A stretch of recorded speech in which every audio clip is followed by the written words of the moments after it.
Hello everyone, welcome to our YouTube channel. Today we are going to have an amazing topic. We are going to talk about resume and how to create a good one. But first remember that a resume is your introduction but also your advertisement and publicity when you are applying for a job. So, we are going to show you with 10 steps how to create an excellent resume. So let's start. Step 1. To get started, try organizing all of your information into a recent summary. This will help you to identify your strengths and your weakness. Then, decide which format to use. There are three format options. The first one is reverse chronological, the second one is functional, and the third one is combined. Each has its own advantages and disadvantages, and each sorts the section of a curriculum unity. Format 1. Reverse chronological. This is the most traditional format. These formats are generally flexible and can be used to applicants with any level of experience. It's one of the most important parts of the curriculum and it must be located at the top.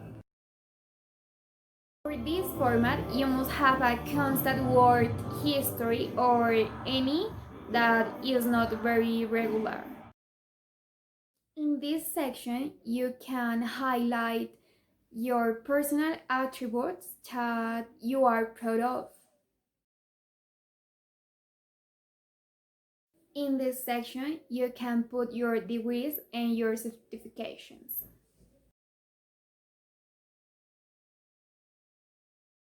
In this section, you can mention your most impressive hours and honors.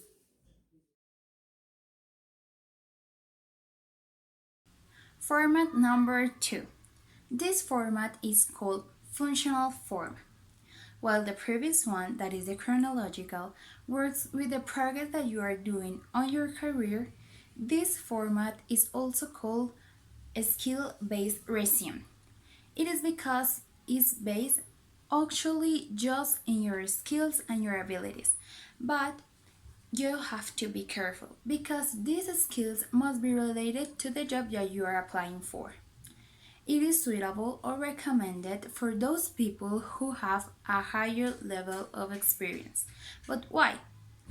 They've been collected a lot of experience through the years, and with that experience, they've been collected a lot of skill. So they can show themselves as experts in the topics they are talking because they have a lot of experience. It is also recommended for those people who are looking for changing the industry of their career, or for people that doesn't have enough experience but are self-confident because they can manage the interview to focus the attention on their skills, talking about themselves with self-confidence. As the previous format, this one has also some sections that we have to look, and there are some slightly difference between each one. So let's check. The first section we are going to see is the contact information. It doesn't matter the format that you choose, actually this section must be near to the top of your resume, because in that way the recruiters or the interviewers are going to contact you immediately and they are going to tell you if you're hired or not. The second section is the resume introduction. Here, it must be strong. You can put a few skills, just the one that you are really good at. In that way, it's going to be like the first part of your skills because there are another section you can specify each one. First section is your work experience. This is short in this format. Actually, you just put your achievements and your experience without the period of time that you were working there. So it must be short because we are focusing the attention in the skills. Fourth section is the skills section. So this is the most important part in this format. Here you can put a list or a summary of your whole skills. You can introduce yourself again, but here you can be very specific about each skill you have without annoying or repeat. Fifth section is the educational section. Here you can put your highest degree and some degrees that you have or some certifications that you have, but they must be related to the. Finally, the sixth section. Here you can put some accomplishments or some awards, but they also have to be related to the job. In that way, the recruiters are going to see that you are a good element and they're going to hire you immediately. As you can probably guess, the combination resume format method bits and pieces from chronological and functional formats. Like the functional format, it focuses on specific qualifications. The body of the document contains professional experience, similar to chronological form. This format is generally reserved for those with that great deal of experience in a particular industry.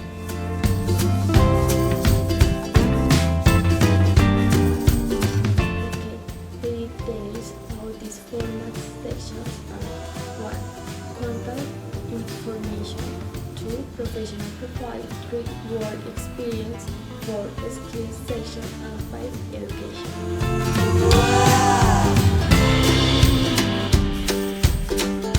You should use if you want to highlight a development skill set within a specific career. You want to change your career path and you are a master of the subject that you are applying to.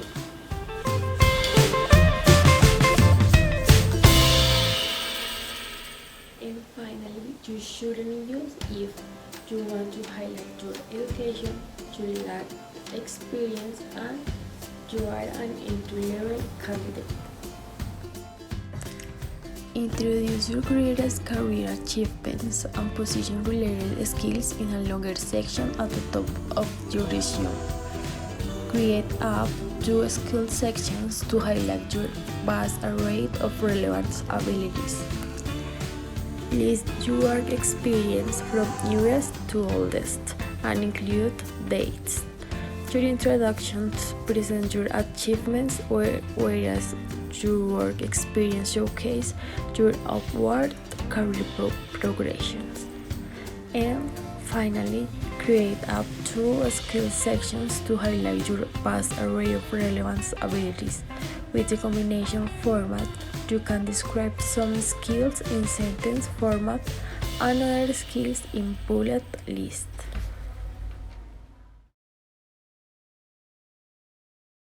Step number 2. How to configure your contact information.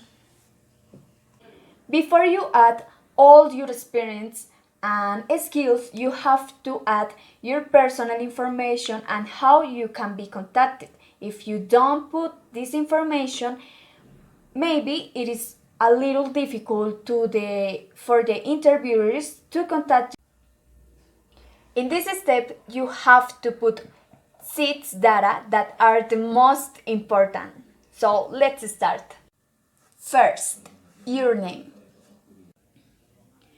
Make your name visible, and when they review your resume, they can remember your name easily.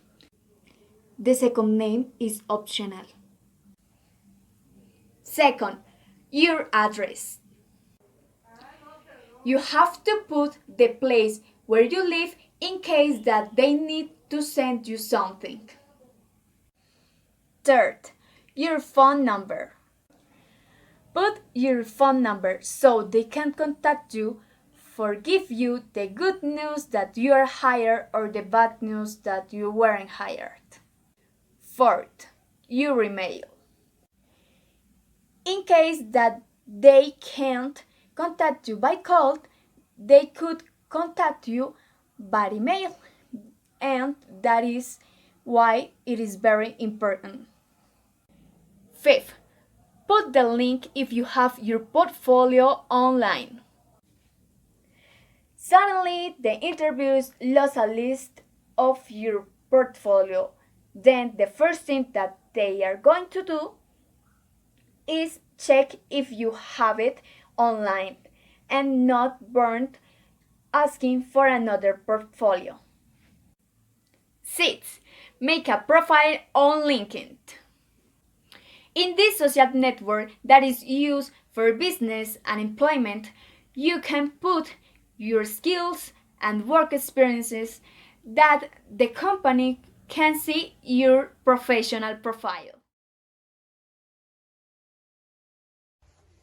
Hi guys, my name is Maho and today I'm going to talk about the resume intro. Okay guys, so we have two types of resume intro. The first one is a qualification summary. That is just basically the format that you're gonna use on your resume. This is really important because the qualification summary is a point list that is ranking from 5 to 7 points of the most professional skills that you have. It's really important to put the most attractive skills that you have, but it's also important that you don't lie about that. Okay guys, and the last one but not less important is a resume objective. A resume objective or career objective is the same. It's basically a 2 or 3 sentences that provides your skills and your experience. Remember that this is the best way to introduce yourself to the company for the reason that needs to call the attention. And the last thing that I'm going to say is an example for this job. It's really important to talk about communication skills, language skills, service skills. Try to look yourself as the most sociable person that you can work on team, that you can work on depression, that you know about tolerance and patience, that you have a lot of adaptability. These kind of skills for this kind of job like a flight attendant, it's really important and they're gonna help you a lot in the interview.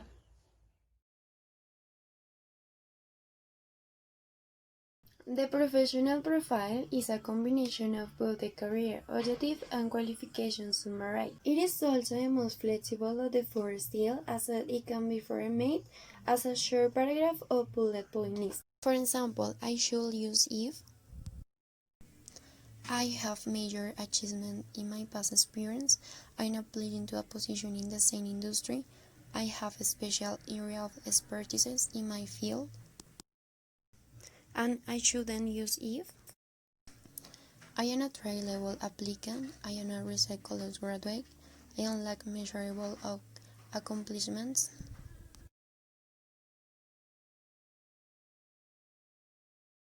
Resume summaries, sometimes referred to as professional summaries, include for bullet sentences that highlight your past achievements. For example, I should use if. I have many accomplishments to emphasize. I have a broad range of hard and soft skills. My experience can be qualified effectively. And I should use if. I am a student or graduate with no a little work experience. I have few achievements under my belt. I would struggle to come up with qualifiable data to include. Okay, finally, try to detach a skill specific to the job you are applying for. Don't just a simple copy and paste skill right off the job, right off the job description.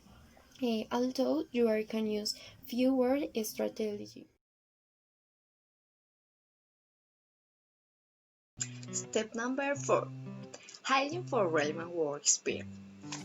Well, this is one of the most important part of your resume because the experience is like the heart of the resume and can make all the difference between landing or losing your dream job. Because it's where the employer see your skills and your abilities. For this section, also it's important you put your work experience and your professional experience, but only list that relevant, not that that is relevant, not necessarily put your, I don't know, your driving license or something like that. No, but you asking what should you actually include in your experience? Well, use appropriate titles. Can you start listing out your experience after start the section with titles such as experience, work experience, professional experience, professional background. All of the above titles are appropriate for at your summary. Well, typically people start writing a resume first with the objectives, that professional summary, and then their past work experience. But it's better do the opposite. For example, their work experience, then the professional summary, and for the last one, the objectives. Also, one of the strategies for marking your experience section better is finding certain key verbs and occupation specific nouns. Well, well, now that you have a good idea of what you write about. Step number 5. Create a production section. You should tailor the education section of your resume to fit your circumstance, including whether or not you are still a student, and the nature of any academic achievements you have accrued, including the right information in the education section of your resume. You can impress your employer and secure an interview. Having a solid education section helps show the foundation of your knowledge and experience. Here are the main points to include in your education section. The first is the names of your university, community college or technical school. Don't include high school unless you did not attend a college. The other one is location of the school, city and state in the school. The other one is date of graduation and put your month and year. The other one is degrees. And the other one, the last one, is GPA. GPA, you put all include GPA on your resume if you are writing a college graduate resume, and your GPA is about 3.0 round of the first decimal place, and use this format 3.5 or 4.0.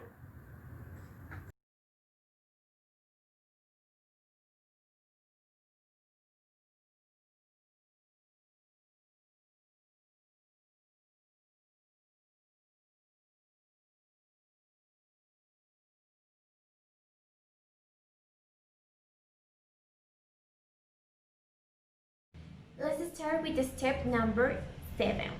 It's very important that you attach certifications, awards, and honors to help strengthen our resume. First of all, certification and licenses. By far, this is the most important section that you can include, but it also depends on the industry.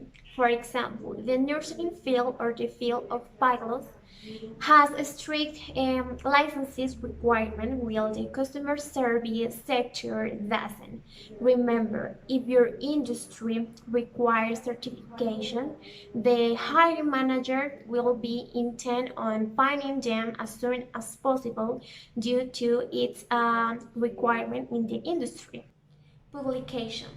Secondly, attaching publication section is important for people who have published articles that are relevant to the job that they're applying to. It could get the attention in your resume because very few people have it, but it's important that it is relevant to the job that you are applying for.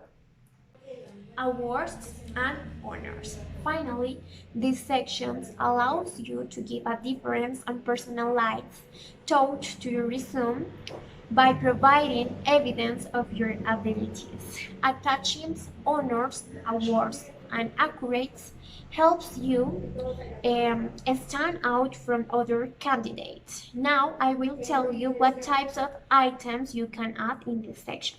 For example, academic honors, scholarships, and volunteer positions.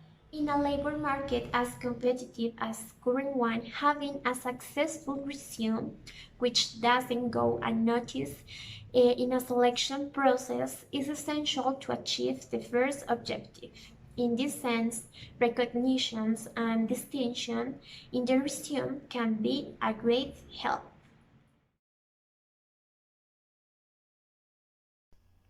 Now it's time to design your resume. How many pages should a resume be?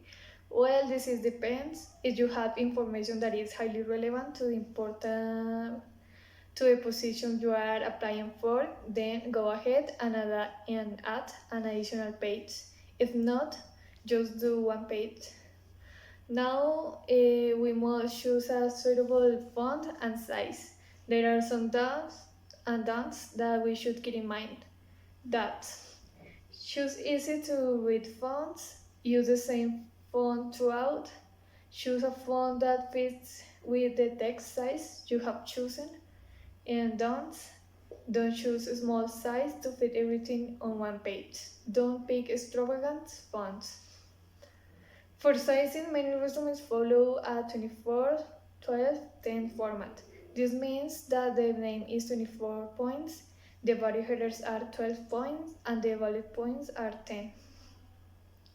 This is not at all, but could be a guide for you. Remember that the size must be legible. Try not to be small. Now, when choosing your font, the choice will come down to a serif style or a sans serif style. If your resume is a paper version, it's better to use serif fonts, while electronic versions look better in a sans serif fonts. Here are some examples of each one.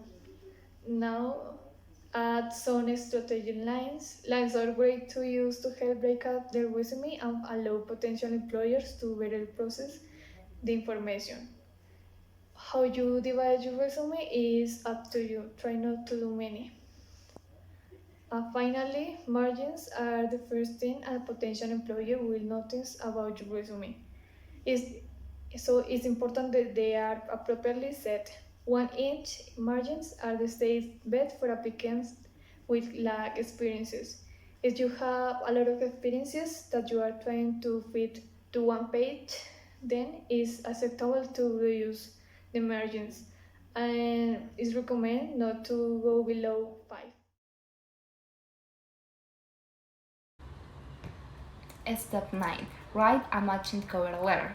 Now that you know how to write dream resume, you might be wondering is a cover letter necessary?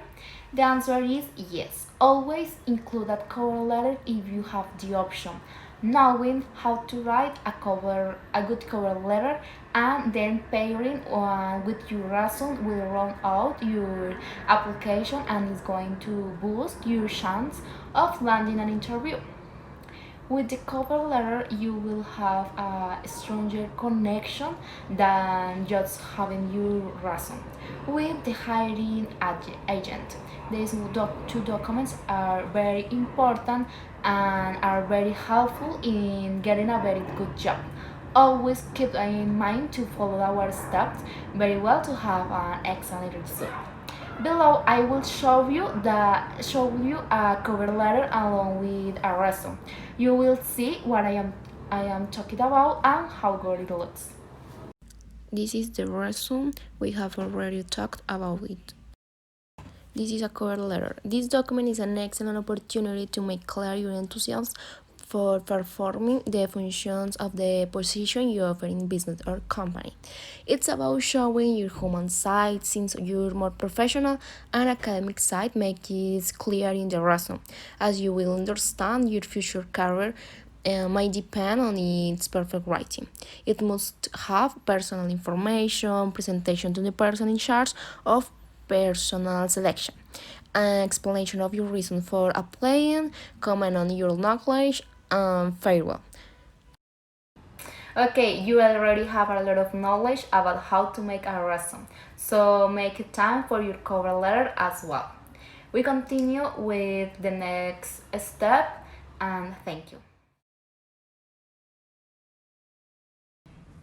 Hello everyone, my name is Sara Parra and I'm going to explain the step number 10, perfect your resume and finish strong. You must check and edit more than once. You must be completely sure that you have good spelling, the info is clear and well graded. Number 2, save your files in multiple formats.